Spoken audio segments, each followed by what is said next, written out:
Gusto mo bang magpuyat at sirain ang body clock mo? Ito ang gawin mo araw-araw. Number 1, magpakatanga sa pag-ibig. Char!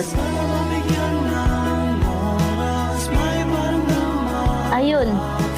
Wala nang reply, wala nang response, wala nang musta. Sana man lang kinamusta ka niya hanggang sa huling hininga mo. Nag-aaway pa tayo nun. Bulan. Sabi ko, i-let go na lang kaya kita, baby.